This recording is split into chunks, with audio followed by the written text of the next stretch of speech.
Oh man, we are live once again. I am still in bed, but trust me, I am learning to walk.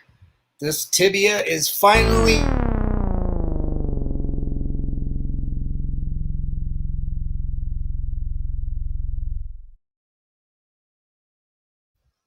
This is COFOH Live Undead. I am your host, Daniel Crosier, and I am joined by the amazing Mark Grove. But first.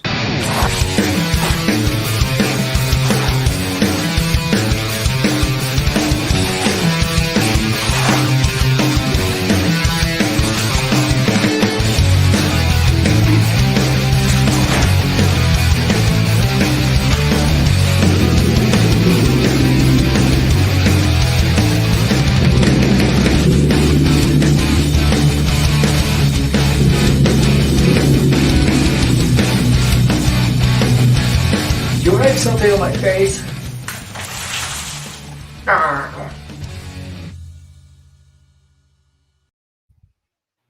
Mark, how are you, sir? Hey, pal, how are you? Good. Thanks for coming on. It's so great to talk to you. Well, you too, except for that opening. I've seen you getting covered in goo there. That was, I want to see that again. I want to replay. That was funny. Yeah. I'm a sucker for punishment. So like the more the merrier. So you're working. That's why you work in the film business. That's what it is. Yeah, that's right. I'm the splash boy, apparently. Mark, thanks for taking the time and chatting with me. I know you're about ready to hop a plane and go shoot a werewolf film. I think tomorrow or something. Yeah, right? I leave at 6 a.m. Yeah. Oh my gosh, that's awesome. Yeah, Mark, tell us a little bit about yourself, your background, how you grew up, and how you got into filmmaking. Well, let's see. It starts back in 1972, actually, when I got into martial arts, and then I did that my entire life. Opened my first school at 17. Nice. Never worked for anybody else. Just went straight to that. And then a little while into that, I was kind of like, this isn't really what I was planning on doing with my life. And I was like, I'm kind of missing something. I need something for me, And then I met David Carradine's stunt double. Oh, cool. And started training with him, and very quickly became his apprentice. Flew to LA and got to meet David Carradine, which was kind of nice. And then it just sort of evolved from there. I started doing the stunts, and I really wanted to act a lot, but I started doing more stunts, and because of my background, obviously some fight choreography. But early on, I started doing a lot more with pyrotechnic effects, doing all the high explosives and bullet hits and blood and all that stuff, explosions, that kind of thing, prosthetic makeup, weather effects. So I started doing a lot of practical effects too. So it seemed to be kind of a great combo, especially, as I started my career. And, got my SAG card in 1990, and then went on to, I choreographed on a couple shows, and then I did, let's see, I'm trying to think, in 95, I did Highlander, swordsmanship for Highlander. That was fun working with Adrian Paul. Nice. And and then it sort of just kept evolving, and my career was taking over. I did all the Three Ninjas movies with all the kids movies. Oh, yeah, it was really fun. Oh yeah, I got to fight Hulk Hogan. That was a blast. but right after that, I in '94, I actually wrote and sold my first screenplay. And awesome. that was kind of a flip too, because I got paid $20,000 for my first script, and nice. I proceeded to take 9 of my friends to Disneyland and spend it all. Oh, yes, we had when you're that young and you have that money, you're like, let's go have some fun. But that was kind of my push into producing as well. So I started learning about the business and things like that. And then later on, in 98, I was set to move to LA. I was going to work with people who do like Power Rangers and Masked Rider, those kinds of shows. Oh, nice. But my little boy was born with brain injuries. And when that happened, it was kind of like, do I leave? Family's all here. You're going to need that support, And so I decided to stay. I was like, I'm going to stay in Denver. And I kind of thought, my career's over. But as events unfolded, I got to direct my first $1 million feature here in Denver in 1999. So Oh, wow. That sort of like changed me. And I said, I can do this from anywhere. And Yeah. so I just said full speed ahead. I haven't stopped since. Nice. Oh, that's so cool. We've got some friends popping in here saying hello. Angela says hi to Mark and Dan. Hello, Angela. And then Sarah said, hey, coming from South Carolina, see you guys next month. So hopefully, I don't know if that's directed to you or it must be. Are you going to be in South Carolina? I'm going to be, no, not next month. I'm not. What am I doing next month? Next month, I'm shooting here. Oh, okay, cool, nice. That's cool. And right now you're working. You've since your first film, you've directed like something like 9 or 10. 11 pictures. Yeah. So and it's kind of funny, when you think about it, it's like they go by so fast. And even though you think you're going to have like such strong memories about all of them, there's usually only moments, because time just goes so fast. But I've also produced so many with other people. And it's so funny because it's all over the place. But yeah, directing is kind of like where I found myself, and I really like it. I enjoy that position, That's pretty cool. What what is it like to have to wear so many hats? Because on your productions, you do everything. It seems like I do, and I don't. It's really funny. A lot of people do that because they have to. They're like, look, we have not enough money or whatever. Right. Mine's not always that case. I do sometimes have the money to bring on other people, but when I get a vision in my head, I come at it from a stunt coordinator and I think, how do I want to do the action? Well, nobody's going to do it the way that I want it done. When I think about what I want the creature to look like, I sculpt it myself because I know what I want it to look like. Editing, same thing down the line. And so I tend to do that. I don't even, and sometimes, even though I need a first AD to keep everything moving, I never create a shot list. So I shoot everything from my head. So nobody knows what's going on but me. Wow. which is very funny. Yeah. And I've never not done it that way. Yeah. Oh my gosh. That's amazing. And I don't miss any shots.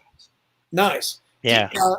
So you don't have to go back to do reshoots or anything? Is that what you're saying? It's pretty rare. Sometimes I've never done reshoots until just recently. I did a little reshoot on this Aliens and Dragons because we had a technical flub on one of our shoots. But I've never gone back for reshoots. I've gone back for added stuff. Yeah. Or maybe some location stuff, just stuff like that, but never had to reshoot anything. Thank goodness. Okay. Cool. Yeah. Can you tell us a little bit about, Aliens and Dragons, what that project is? Well, Aliens and Dragons was fun because I did, a few years ago, I did Star Raiders, which was with Casper Van Dien. And that was from a script I wrote in 9th grade. No kidding. And it was a campy, 80s vibe, and I decided I was going to go approach it the same way I would have if I would have been my 9th grade self. Yeah. And so the movie was so cheesy and so fun that it ended up getting picked up after its release. It was out for a year or whatever. It got picked up by Riff Tracks. Okay. And they loved it. They had so much fun. So I went and did that. But after that, I fell in love with this, the sci-fi and fantasy genre. And so many people were asking me for, a sequel or something similar. And so I said, I have an idea in my head that I've had for a while, and it's called Aliens and Dragons. And people went, what? And I said, well, it's kind of like taking a Flash Gordon style, rocket ship, serial type dynamic, and then having them end up on a planet where they're kind of thrown back into like Lord of the Rings, Dungeons and Dragons. Nice. And so it's a combo. It's really kind of fun. Yeah. And so I just wanted to mix those two. My company's called Fusion Factory Films. And so very rarely will you have me see a single genre film. I'm usually I like to mix it up, whatever it is, martial arts, horror, or whatever, I've always got an idea in that capacity. That's pretty cool. And these days, so many genres tend to intermix. One of my favorites, of course, is like horror and comedy. Totally. Yeah, I think if you can keep it fun, I mean, because getting scared is fun. It's It is. getting those jump scares and everything like that. Some it's like, oh, is she gonna escape the killer or something, and then all of a sudden to break that tension, humor is a great Sure is. Yeah. device. It Yeah, is, and I think good humor can actually assist any genre, yeah, but it's especially fun in horror films because it's two extremes. right. You're going into one end of the spectrum and then back to the other. So it's kind of that's what makes that kind of fun. Yeah, it's a great pendulum to play around with. Indeed. Oh yeah, both literally and figuratively. That's right. That's right. Oh, that's cool. Let me throw up some artwork that you sent over with here's aliens and Oh yeah, dragons. yeah. So I yeah, that's fun. One planet, two worlds, and how that comes to be is when we land on the planet in the future, the alien, his name is Rock, and I land on this planet, and we accidentally go through a magical portal that's there, and right, then it takes us back in time on the same planet. cool. And so it is actually the same planet, but it's just two different times. And then we go back and we find a magical sword and some warriors to travel with. It's a great deal of fun. Oh my god, this seems like this should be like a toy line or I know, right? Wouldn't it be great for action figures? Oh my god, yeah, very much so. And I think these are some of the stills that you sent along too. Yeah, yeah. That's one of the evil bad guy guards, and they were shooting at us on the planet. And that's actually the guy that helped blast me through the portal. Okay. Yeah. Nice, man. Yeah, I love the designs here. Yeah, you guys look like walking, talking action figures. Yeah, it was just so fun, Really and I wanted to cool. go with something super colorful. Yeah, I was trying to go with something, so I went with bright colors, and I know a lot of people are like, wow, that's just so, flashy. But it just reminded me of what I liked about like the 1980s Flash Gordon and things right, like that, when they just made it so bright and so, shiny. And I right. really like that.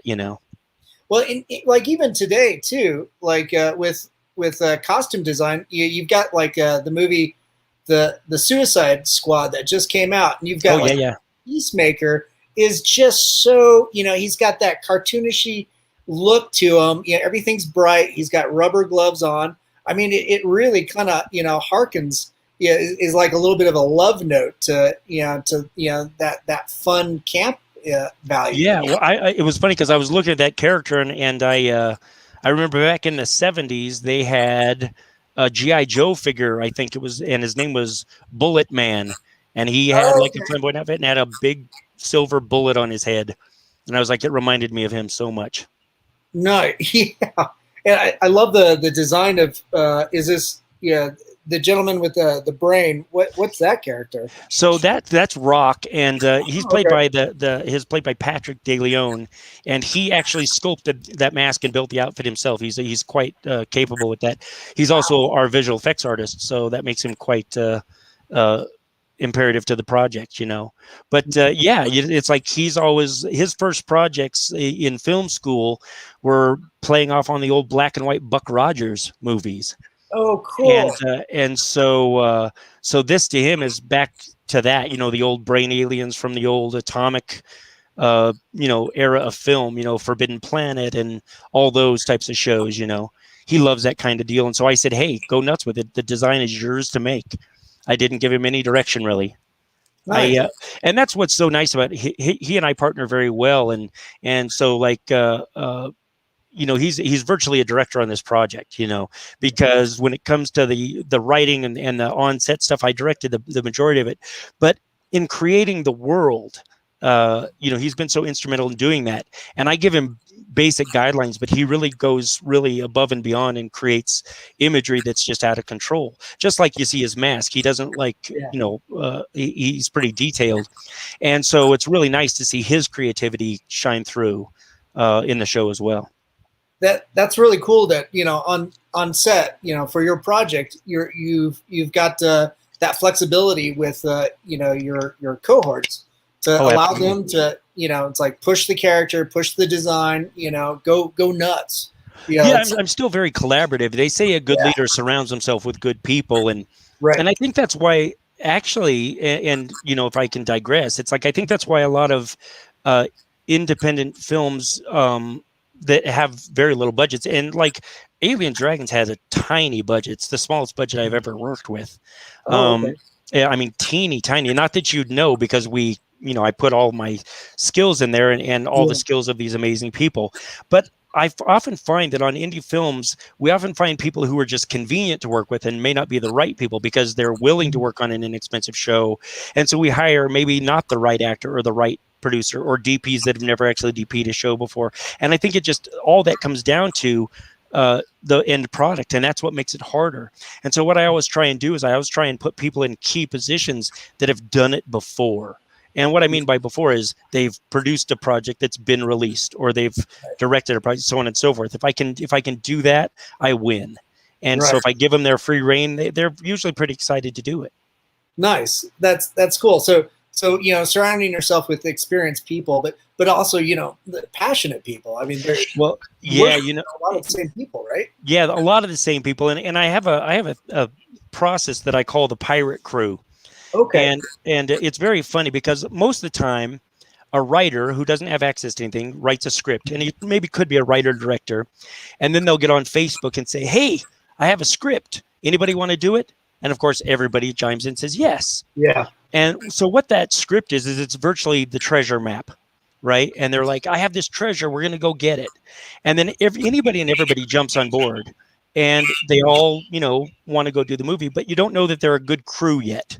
You know, it's just lots of interest, but not a lot of maybe experience and a lot of cohesiveness. And so when you start set sailing, that's when the problems occur because some people don't get along with other people and some people want to jump ship. And the minute you leave dock, they're like, "I'm tired. I'm hungry. Where's the food?" You know, there'll be some complete. And so I find that if you have a seasoned team that's been on the ship with you before, then you can sometimes throw a few new people on board.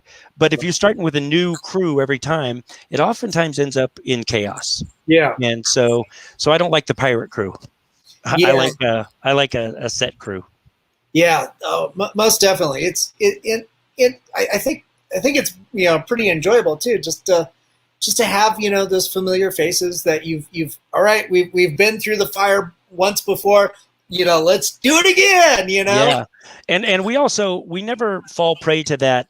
"Hey guys, work cheap on this one and on the next one it'll be better." We don't do any of the typical things. It's like I basically start out every production with like, "Hey, this is going to suck and there's no promises for anything in the future." Okay, let's and then we do the same thing the next one, whatever it is, because sometimes we go up and down. You know, I've gone from $1 million budgets down to $30,000 budgets. You know, and everything in between. And so you can't approach every project the same.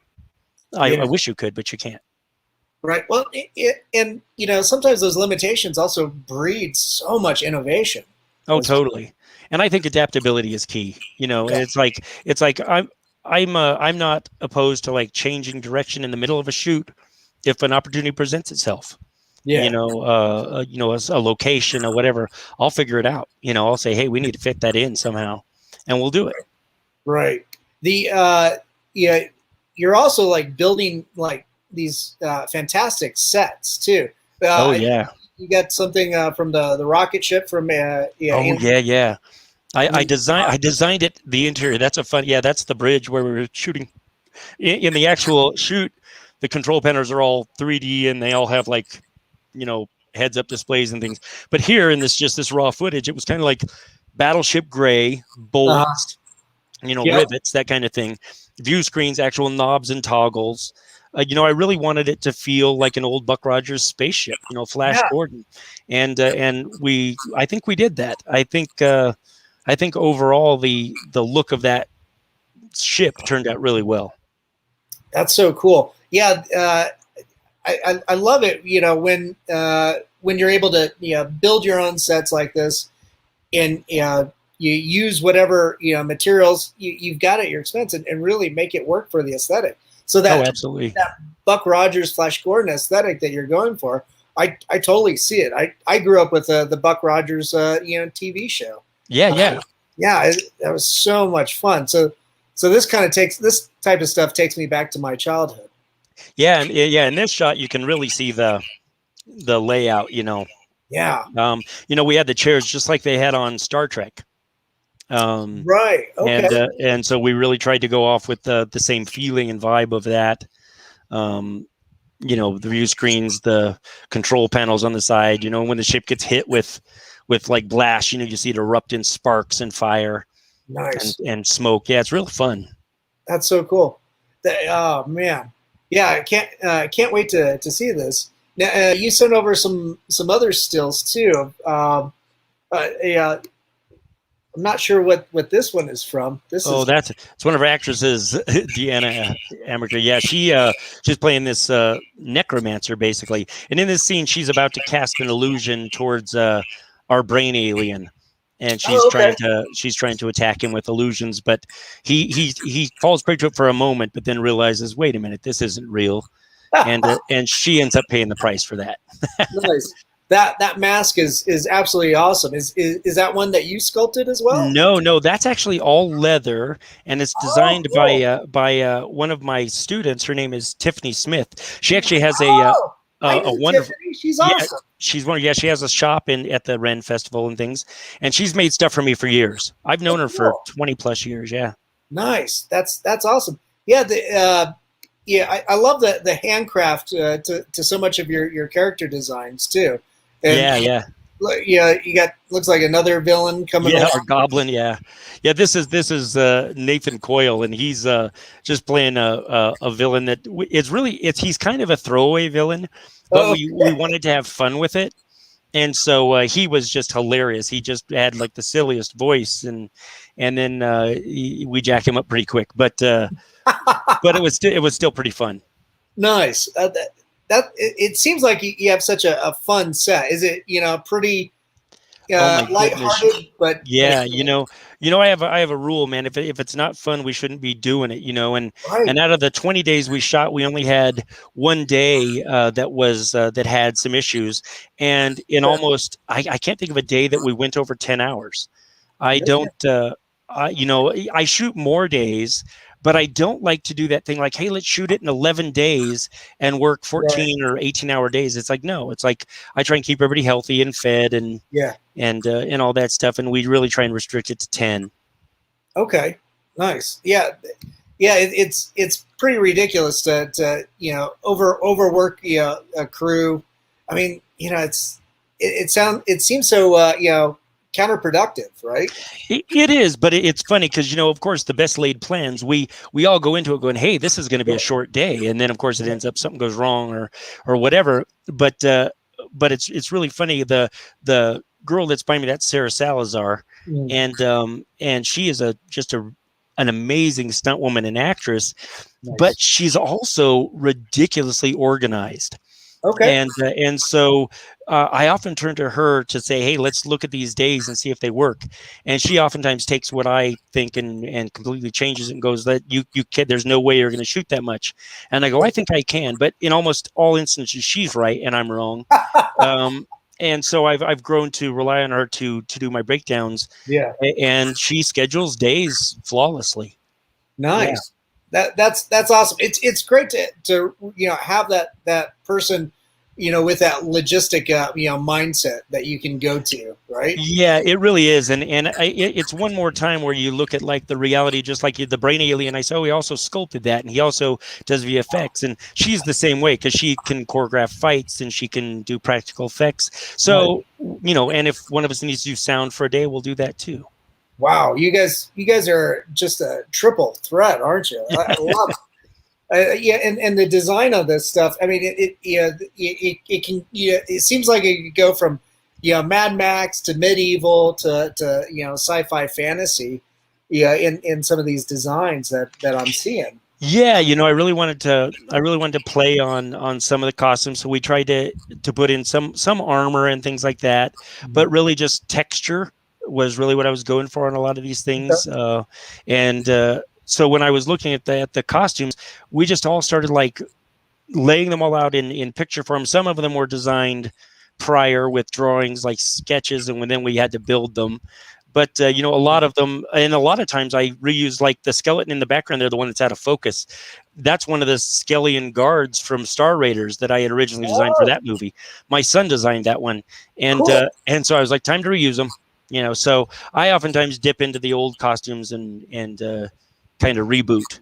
You know, Oh, that's so sweet. So, no reason not to. is your son able to help you out quite a bit on film? Well, I will tell you what, my son, Saber Raingrove, you need to look him up on social media. He that movie was his first one, and he was always like a on paper artist. You know, he drew like Cool. a crazy Yeah. man. And so then I got him into doing the 3D sculpting and things on that movie, Nice. and he took off. I mean, he's 50%, 100% better than me. I mean, he's incredible. And so since he's gone on to do some amazing cosplay stuff, working for Blizzard and Oh, other companies cool. and things like that, now he's designing stuff that's just incredible and making a living doing that. However, he did just get offered a job working for Netflix as well, doing their poster art. So he'll be doing that as well. So we try and keep it in the family, you know. Yeah. And he's just a super creative guy. Couldn't be more proud. You know, it's one of those things where a lot of sons don't want to be in the shadows of their fathers. And so when I talked to him early on, and my daughter too, about doing martial arts or doing movie work, they both dabbled with me. They both helped on set a few times, but I think they each had their own vision of what they wanted to do. And so when he went off to do that, I wasn't like, hey, you're not doing what I do. Of course, I have no preconceived notions that he has his own greatness, you know, and he's going to find out what that is, you know. Oh, that's so cool. And you know, you get to see what they're doing and just celebrate that. Yeah, absolutely. Cheer for them. Man, that's pretty cool. The you know, you've got to, well, you're going off to shoot a werewolf film, and this one's not your own. This one's with Dennis Vincent. Yeah. It's one of his. And you know, you've also interviewed Mike Olafson on here, and Dennis and Mike and I got us together one day. I called us together, and I said, hey, let's go out to dinner. And I said, I have this idea. I said, you know, we're all indie filmmakers here, and I have a lot of stuff. Yeah. And I said, I don't mind helping, you know. And I said, so I kind of deemed us the League of Extraordinary Directors. Because we all make similar, you know, fun stuff. And I said, hey, when you're in need, let's help each other. You know, let's do this for each other. So, you know, at little or no cost to each other, because we need to help elevate each other's projects. Now, technically, I won't probably need their help myself. I mean, possibly, you know, because you never know. But it was sort of like me getting out of my shell, because I'm very, I don't want to use the word cultish, but I guess it fits. I'm very, you know, clannish, and I use my own people. Like, so I very rarely do casting calls and things. I just hire who I want. And people are like, hey, he's making another one I didn't even know. And so I'm trying to like open myself up to the other filmmakers here, but I want to work with people who are like-minded, who have done it. You know, they both released a movie, and I helped Mike with his past films as well. And then I told Mike, I said, look, you can't just act in your own movie, so why don't you play the main villain in my Aliens and Dragons? And he's like, hey, I'm down. So he plays like my main future nemesis. Nice. And is a real bastard. You know, he's just that guy. He is. When you see him, you're like, damn, that guy's evil. But hey, he's got a point of view, I suppose. But for the most part, you know, it's kind of like Dennis was like, hey, I'm going, and I really could use your help. And I was like, let's do it. You know, and so I'll go out there and hammer that one out for him, and hopefully we can make this, you know, better by collaborating. I hope so. Yeah, and you're going to be doing like some of the stunts. You're appearing as the sheriff, I think you mentioned. Yeah. I'll be playing a sheriff in this, so I get to get killed, which is always fun. But more than anything, it's like, you know, taking out the pads and all the wire effects and maybe some practical blood effects and things like that to assist them in whatever they need to do. You know. That's cool. Are you? Did you design the werewolf? Or? Oh no, that was designed by Kevin Ward. Who obviously is ridiculously talented, and so this will be a good fun time working with him as well. I always like that when you work with somebody who feels, you know, their creativity just kind of is limitless, you know. Mm-hmm. And then usually because they've been through so many things themselves, they are more adaptable, Right. less thrown off when a mistake happens or if something happens, you know, repairing or whatever else, they figure it out, you know, which I like, you know. So that's so cool. Well, it sounds like you're going to be amongst you know, some pretty awesome people. yeah. You know, so yeah, I look forward to hearing about the exploits of. Yeah, hopefully we can get some pictures to send you. Yeah, you know, that would be good. That'd be pretty great. And then you also have an upcoming project called Hatchet Men, right? Well, yeah, it's got a long title. Kung Fu Hatchet Man versus the zombie horde from beyond space. Yeah, that's it. Yeah, it's a little bit it's a little bit wacky. That's awesome. But the man on the cover is James Liu. Yep. And he was famous. He was the fight choreographer from Big Trouble in Little China, and won the Emmy Award for Luke Cage, and is currently. I mean, he's fought just about everybody in Hollywood. He's one of those guys, but he's finishing a Disney series in New Orleans. He finishes in January, and as soon as that happens, he's here, and we begin this one. And and this one actually does have quite a bit of horror in it, even though it's definitely going to touch on the comedy and action. Yeah, that's going to be the icing on the cake. But it really is kind of going to have a lot of gore, which is a little newer for me because I don't normally do too much gore. Okay. So a lot of severed limbs and intestines and whatever else we can think of to pull out of people. We're going to have a lot of that, and there's an alien dynamic, and they're inhuman. So they're not going to be bipedal, creatures. They're going to be very unique. So so it should provide us with a lot of fun. And like you were mentioning before, the comedy is going to kind of click in with the horror. Nice. I'm really hoping that's going to be the end result, and then with a healthy dose of kung fu. Yeah. Well, yeah. This seems like such a a fun amalgamation of of things. I mean, you're kind of throwing everything at the wall, and it seems so exciting. Yeah, it is. And if you really think about it, we kind of end up in this place where sometimes you just want to have fun. Yeah. And this one is going to be fun. Nice. I mean, like the movie, we're not going to hold anything back. I mean, probably a lot of ad-libbing. I mean, it's probably going to be out of control with the, hey, let's try it like this. Let's try it like that, and letting the actors just enjoy. And so I'm going to try and get some people who are very good at improv to play the parts, because since we're going to do that, I've worked on a lot of projects. I will tell you this. I've worked on a lot of films where I have hired somebody and they have learned their lines fantastic. Yeah. But the moment that they have to ad-lib, somebody deviates from that chord, their brain just short circuits because they were so strict on the way they were thinking about doing it. And when that's the case, you're not really free to explore. And so I want to have the ability to just go nuts on this. So that's cool. Yeah. What you described is, kind of how I hear Adam McKay movies with Will Ferrell or somebody. Yep. Yeah, shoot what's on the script, but then most of the time it's the ad-lib. It's whatever you can create spontaneously in the moment. Hopefully the people involved don't crack up or because sometimes those ad-libs take everybody by surprise. Right. Yeah. Sometimes their real reaction actually is a good reaction. Right. It's always fun, I think, too, if it's like, hey, the bloopers actually work. Let's put the the outtake in the main film and see what kind of totally stuff comes of that. Yeah, you sent over so much amazing artwork. I got to share it. Oh, absolutely. Yeah, Dark Sentinel. Sentinel. So Dark Sentinel is kind of our take on a Japanese vibe.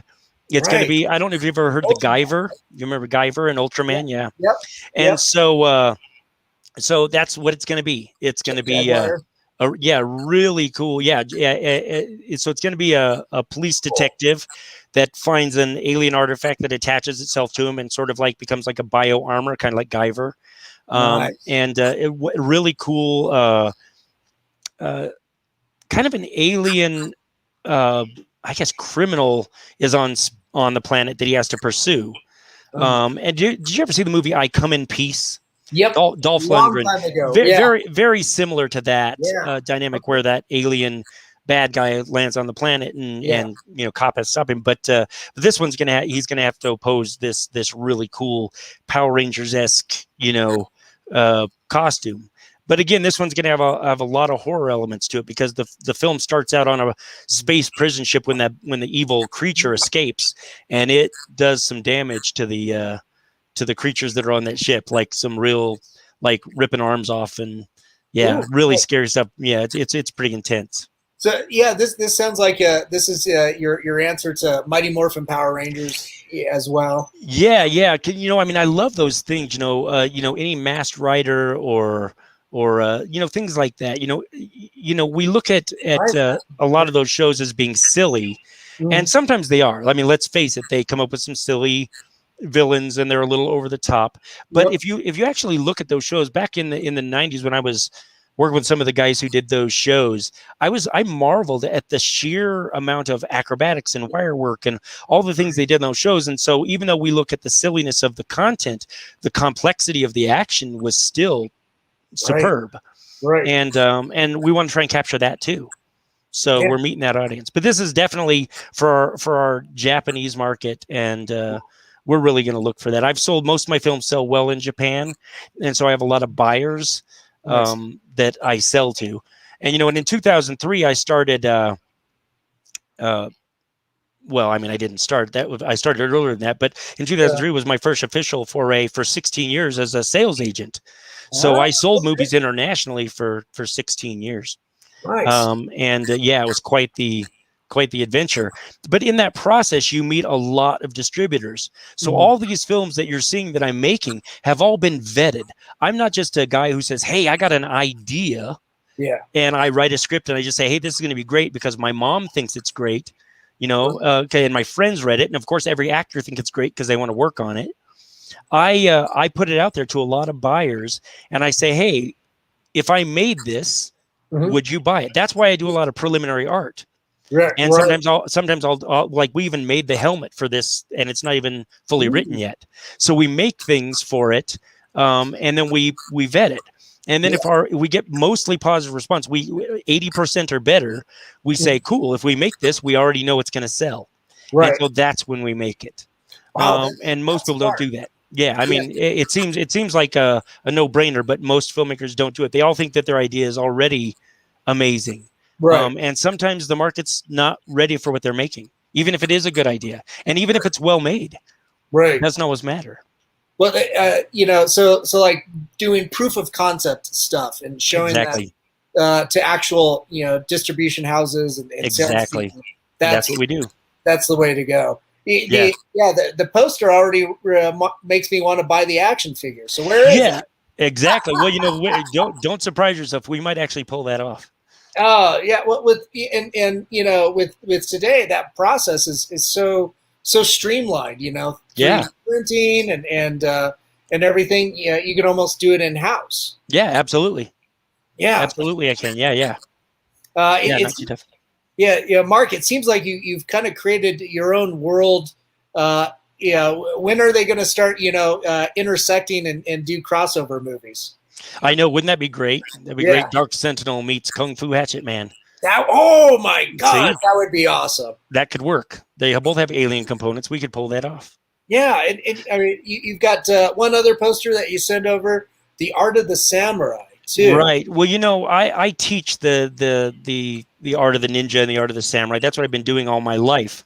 Right. And so I've worked as a technical consultant on many History Channel or Discovery Channel shows. Cool. That's why I was the ninjutsu consultant on the TV call or the movie called The Hunted with Christopher Lambert too. Things like that. So I get called on to do that a lot, but I've never actually made my homage to the ninja samurai dynamic. Okay. And so people would say, why not? That's what you're the best at. Why wouldn't you have done that? Well, it's exactly what I mentioned before. Every time I vet something like that with people, they say no. Okay. They say no. We don't want a ninja actioner. We don't want that. And I did have one where they're like, hey, if you make it in high school and turn it into a series and blah, blah, blah. And I'm like, not my thing. You know, it's like it wasn't quite where I was in my brain. And Okay. so I vetted this one, and this one kind of came off with a different vibe because it's kind of timely.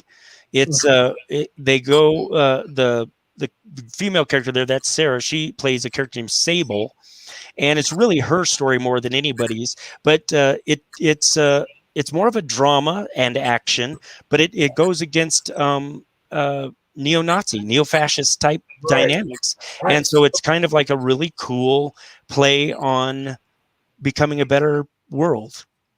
Nice. You know, so I think that's where it plays in. You know, nice. Oh, that's cool. So this one's also on deck, or you kind of yeah. So these are the ones on deck. I had like 11 that I pitched at the last film market, and there's only like 5 that made the cut. Okay. And so a lot of the other ones are staying in development and some of them I'm co-producing. They're not mine, but because I take mine and I also try and help other people do it too. Okay. But it's really tough, you know, trying to create things. And sometimes it makes you go backwards and have to rethink your product because like Mike Olafson wrote one called Fist of Frankenstein, which is really cool. The concept is cool. The poster's cool. And so, but when I took it to market, I said, cool, here it is. And they said, oh, is this a Frankenstein story? I said, well, no, it's kind of a play on words. It deals with a guy who's kind of back to life, but it's not Frankenstein. They're like, oh. And so I think what they wanted was like, if I would have said, yeah, there's a Frankenstein type monster in it, they would have been all on. And so sometimes the concept, you have to really explain it to people. And when I told them it took place in the 70s and so on and so forth, it was like, it loses interest because those films are harder to do on a indie budget, you know? Right. And so I think a lot of them, you know, they lose focus. So even though the concept is amazing, sometimes it requires a little reworking. Yeah. Oh yeah. That's tough, but you know, you come away from those experiences, you know, having learned something. It's like where the market is right now. Yeah. You know, and I have a whole process. I built a portfolio that's literally an A to Z on exactly how to make a movie for an independent filmmaker. As far as budgeting and marketing and vetting and all those things. So I put all that in there, and you know, I'm willing to share my information with you. I'm not like I don't want to, you know, send it out as a PDF or anything because it'd end up all over the world. But you know, I mean, I made a database when I went to the film market starting in 2003. I went to every room in the Lowe's Hotel, which is, you know, hundreds and hundreds and hundreds of sales agents and buyers. Right. And I made a database, and throughout the years I kept updating it. And so I have this. It's like a you know a inch and a half thick book of every distributor in every country in the world. Wow. And what they buy and what they look for and do they co-produce. I have all that stuff. And so I mean, that's all, you know, available. Can people buy that at markgrove.com? No, they can't. But if they just call me and they have questions, I'm always open to give information. I'm not stashed with information. I like to help everybody as long as I feel like they have a valid thing and they're not just, you know, question bombing me, you know. Right. You know, then it's like, but if they got a project, I'll help anybody. Right. That's always been my thing here. I've always helped everybody. Yeah. I don't charge anybody that's indie filmmaking, and unless they have money. If they've got a little money and they're paying their other people, I'm down. But most of the time it's like, hey, you need to help. Let's make your project better. You know, that's always been my thought process. Right. That's so cool. The and I think that's something too that like you know, Colorado and Denver, you know, really needs is a nice, strong, you know, film community. Yeah, you know, I don't know if it ever will have that. Okay. So I need to digress though, because of course there's amazing, ridiculously amazing people here. Right. You know, but they say the same thing that everybody in every state says. They go, hey, we have the best people and we have the best crew. I mean, if you don't think that they don't say that in Wyoming or South Dakota or, you know, wherever, everybody says that. And it's pretty true. There's a lot of great people in all those communities. Right. And then every filmmaker goes, let's put Colorado on the map. It's like, their little project is not going to put Colorado on the map. I mean, it doesn't work that way. Right. The reality is movies come here based on incentives and things, and so hopefully those types of things will kick in, and hopefully some of those jobs will trickle down. Most of the time they don't. They usually bring their upper echelon people from out of state, and then they hire their smaller things here. But I think the big thing here is everybody here, I'm not saying this with a mean heart at all, but everybody here has their own agenda. Nobody's super collaborative. Everybody, it's like, I have my method of doing it, and I'm going to do it my way, and I can click with it because I do it myself in most cases. But it's really tough. It's tough to build a community when everybody is nipping at the same scraps. And there's so many, and a lot of people will buy a camera and they'll say, "Hey, cool, I'm now a DP," but being a camera owner and a DP is two different things. Right. And so, and equipment, it becomes obsolete so fast. Right. And so it's like, and since so many people are getting it, it's coming down in price. It's really kind of like equipment rental, unless you really have some great stuff. I don't know how valid it is, Right. It's kind of a scary thing. So yeah, the industry is different now too. It's like, it's kind of weird. And of course, everybody says, "Oh man, everybody needs content. Let's make it," and they'll make these statements. Heard that too. And I'm like, why do they even say that? That is the dumbest statement ever. Nobody in the industry is looking for content. Netflix had stuff being edited for years that was coming out in 2020. They weren't lacking in content during the pandemic. And so we get this overflow of crap, and that doesn't help anybody. Right. Better to make good stuff rather than a lot of bad stuff. Yeah. Focus on making art, Yeah, and bring do a community project. Yeah, absolutely. But we just have to be real. I think that's the biggest thing that I often tell people, and I know that some of the things that I say may not sound good to people because an indie filmmaker gets together with a bunch of indie actors and they say, "Hey, man," and the director wants the actors to be excited, so they say, "Hey, Netflix is interested." And like, I've coordinated for Netflix before. I know for a fact nobody at Netflix is talking to these people. It doesn't happen. That's not it can't happen that way.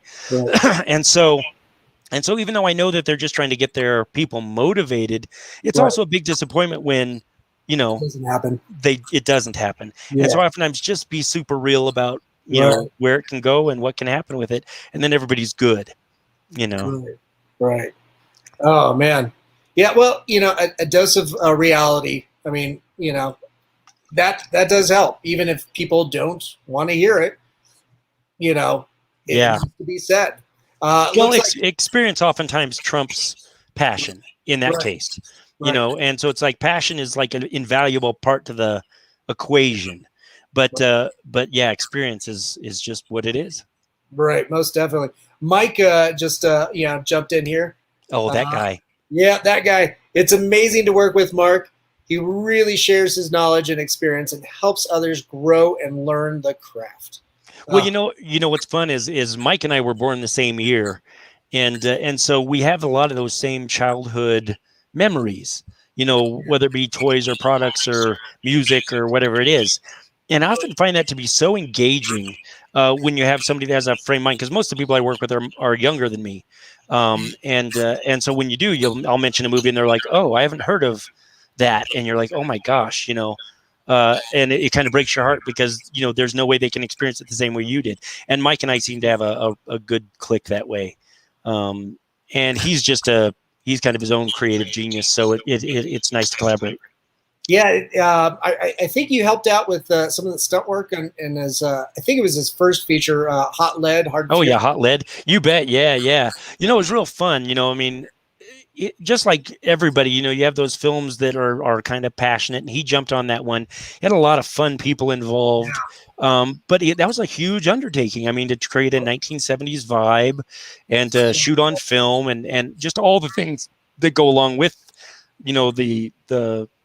I know just the technical aspects he had to face, but he maintained it. And, a lot of people, when it takes multiple years to finish a project, many people will drop off. They're like, "Hey, look, when's this coming out? When do I get to see it?" And all that stuff.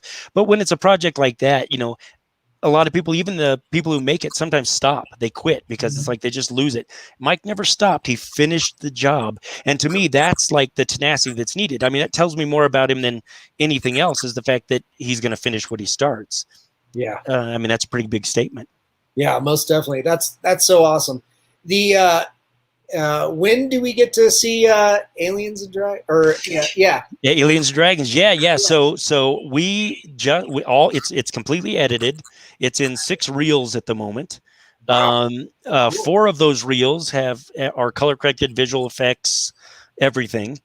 So the final 2 reels are being completed with that, which was some of the stuff that we just shot this last week. A couple pieces that needed to fit on those reels. And then it goes to post sound, and then we're going to be good to go. So it'll definitely be a 2022 release, probably first quarter. But we already have some foreign sales, so it might come out in foreign places before it comes out here. Okay. But yeah, I mean, for the most part, I'm just excited. We will be at Fan Expo. Cool. In I guess that's October. Okay. And we will have an extended trailer with everything in it, and behind the scenes of rehearsals versus how it ended up in the show and things like that. So we'll be there with that. So we'll see. You'll see a lot more before the end of the year, but the movie itself will be next year. Cool. Well, we'll keep an eye out for the trailer and everything else that you share online. You bet. And can't wait to see more of Kung Fu Hatchet Man. Yeah, that's going to be a blast. That's going to be so much fun. Mark, we're about out of time. Thanks so much for coming on the show, and for everybody that tuned in. Make sure to follow Mark Grove on Facebook and markgrove.com. That's everything. Yeah.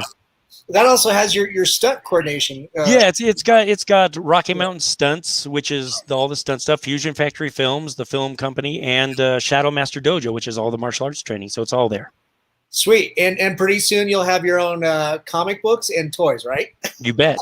That day's coming.